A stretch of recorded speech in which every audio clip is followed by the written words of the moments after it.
Hello and welcome to Lavneesh sir की class. आज की ये शिक्षा निदेशालय राष्ट्रीय राजधानी क्षेत्र दिल्ली की वर्कशीट नंबर 27 जो कि कक्षा 10वीं के विद्यार्थियों के लिए है। यह ली गई है सामाजिक विज्ञान के अर्थशास्त्र विषय से और इसमें हम जारी रखेंगे पाठ भारतीय अर्थव्यवस्था के क्षेत्रक को। तो देखिए, जैसा कि आपको पता है पिछली वर्कशीट में भी हमने एक इम्पॉर्टेंट टॉपिक के बारे में बात की थी जिसमें हमने तृतीय क्षेत्रक के बढ़ते महत्व को जाना था। आज की जो वर्कशीट है इसमें जो दो टॉपिक हम समझने वाले हैं ये बहुत ही इंपॉर्टेंट है बोर्ड पॉइंट ऑफ व्यू से, तो आप इसको अच्छे से समझिएगा। तो चलिए बिना समय गवाए शुरुआत करते हैं मेरे साथ और समझने की कोशिश करते हैं। कार्यपत्रक 24 में हमने आर्थिक गतिविधियों के 3 क्षेत्रकों के वर्गीकरण के विषय में अध्ययन किया था। ये क्षेत्रक हैं प्राथमिक क्षेत्रक, द्वितीयक क्षेत्रक एवं तृतीयक क्षेत्रक। आपको याद है ना कि जब हमने अर्थव्यवस्था के तीनों क्षेत्रकों का उसमें आर्थिक गतिविधियों का वर्गीकरण किया तो हमारे सामने 3 क्षेत्रक बने थे। प्राथमिक जिसका संबंध किससे होता है? नेचर से यानी प्रकृति से होता है। द्वितीयक में जो कारखाने हैं उनसे संबंधित क्रियाएं और तृतीयक में सारी सेवाएं। आर्थिक गतिविधियों को क्षेत्रकों में वर्गीकृत करने के अन्य तरीके भी हो सकते हैं। यह सार्वजनिक क्षेत्रक एवं निजी क्षेत्रक तथा संगठित क्षेत्रक एवं असंगठित क्षेत्रकों के रूप में भी हो सकता है। तो अब आप समझे। तो आज हम जिन 2 टॉपिक पर चर्चा करेंगे तो हम ये कह रहे हैं कि आर्थिक गतिविधियों को हम प्राथमिक, द्वितीयक, तृतीयक में तो बांट सकते हैं, लेकिन हम इसे सार्वजनिक क्षेत्रक और निजी क्षेत्रक तथा संगठित क्षेत्रक और असंगठित क्षेत्रकों में भी बांट सकते हैं। अब आपको समझ में आया कैसे? तो चलिए सबसे पहले हम करेंगे सार्वजनिक क्षेत्रक और निजी क्षेत्रक की क्या विशेषताएं हैं। तो उसकी निम्नलिखित विशेषताएं हैं, देखते हैं एक बार। इसमें अंतर करना पेपर में अक्सर आता है। तो देखो, सार्वजनिक क्षेत्रक का मतलब सरकारी क्षेत्रक और निजी क्षेत्रक का मतलब जो प्राइवेट कंपनीज होती हैं वो। तो अगर आप इसको समझ गए तो आप बहुत आसानी से इसको नहीं भी याद करेंगे तो भी आप लिख लेंगे। जैसे सार्वजनिक क्षेत्रक में परिसंपत्तियों पर किसका अधिकार होता है? सरकार का नियंत्रण होता है, यानी जो भी असेट्स होंगी, जो भी वहाँ की संपत्ति होगी उस पर सरकार का नियंत्रण होगा। लेकिन निजी क्षेत्रक में परिसंपत्तियों पर निजी स्वामित्व होता है, यानी एक या कुछ व्यक्तियों के समूह का स्वामित्व होता है। फिर सार्वजनिक क्षेत्रक का उद्देश्य केवल लाभ कमाना नहीं होता बल्कि कल्याण करना भी होता है, जबकि निजी क्षेत्रक का उद्देश्य क्या होता है? इसका उद्देश्य अधिकतम से अधिकतम लाभ कमाना होता है, जो प्राइवेट सेक्टर होता है, यानी जो प्राइवेट कंपनीज होती हैं।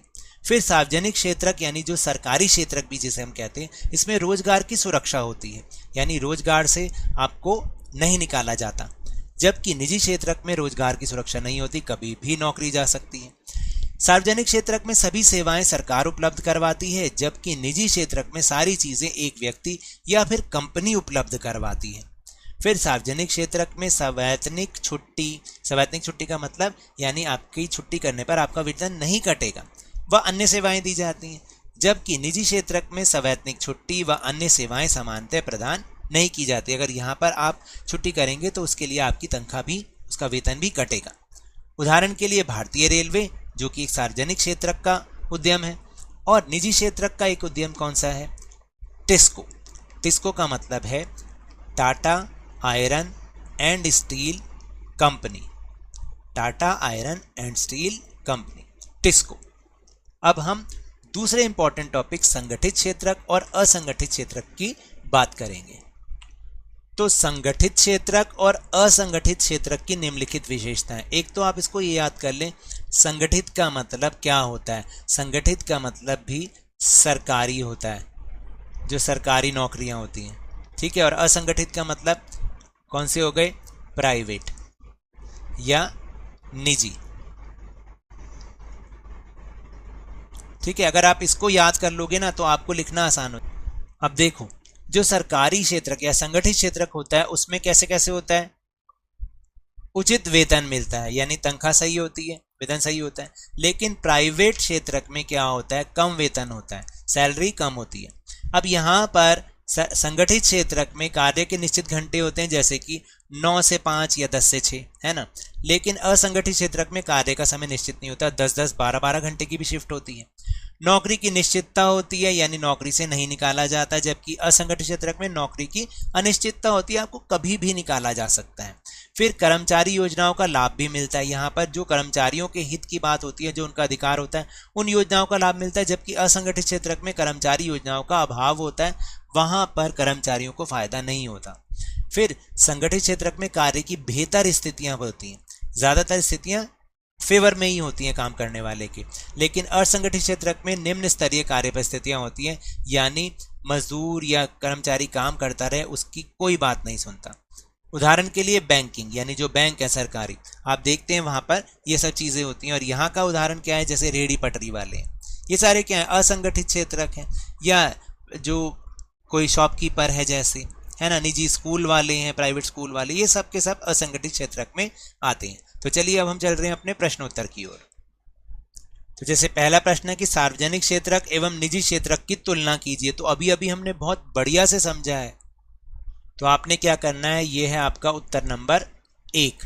आपने इसको बीच में लाइन डाल के इस तरीके से और अंतर लिखना है दोनों का साथ साथ, और इनके कोई भी 5 पॉइंट लिखने हैं, ठीक है। तो 5 तो है ही और एक उदाहरण है, तो आपको ये पूरा करना, ये मत कहिएगा बड़ा है, क्योंकि ये आपका 5 मार्क्स का क्वेश्चन आता है पेपर में, ठीक है। तो इसलिए आपको पूरा लिखना पड़ेगा कि यहाँ पर सरकार का नियंत्रण है, वहाँ निजी स्वामित्व का नियंत्रण होता है, यहाँ का उद्देश्य लाभ कमाना होता है और इसका उद्देश्य नहीं, लाभ कमाना नहीं होता, और इसका निजी क्षेत्र का होता है लाभ कमाना।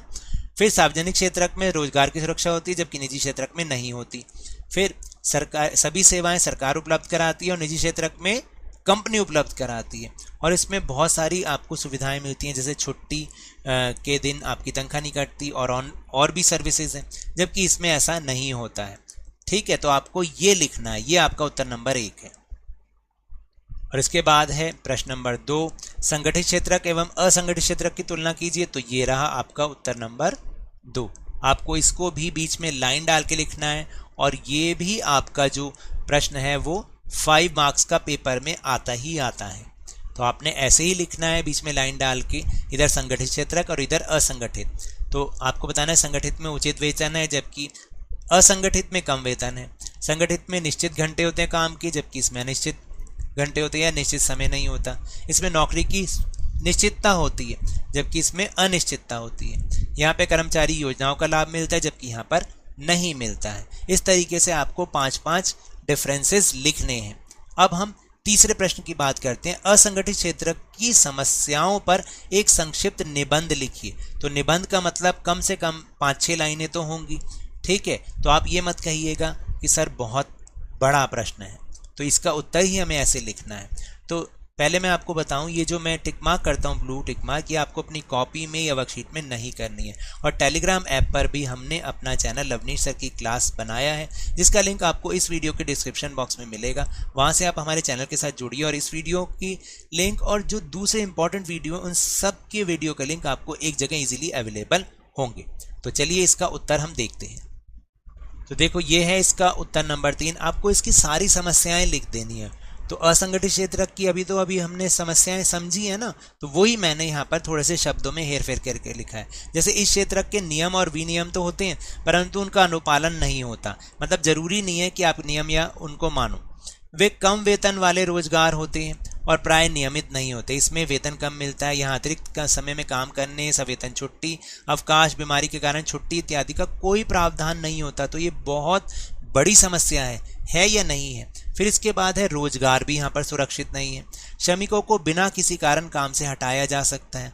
कुछ मौसमों में जब काम कम होता है तो कुछ लोगों को काम से छुट्टी दे दी जाती है। तो बहुत से लोग नियोक्ता की यानी मालिक जो होता है उसकी पसंद पर ही निर्भर होते हैं। फिर इसके बाद है प्रश्न नंबर 4। प्रश्न नंबर 4 है सार्वजनिक क्षेत्रक एवं निजी क्षेत्रक के 5 उदाहरण दीजिए। तो सार्वजनिक क्षेत्रक के भी 5 और निजी क्षेत्रक के भी 5, यानी सरकारी और प्राइवेट दोनों के। तो चलिए देखते हैं इसका उत्तर। तो सबसे पहले है सार्वजनिक क्षेत्रक के उदाहरण।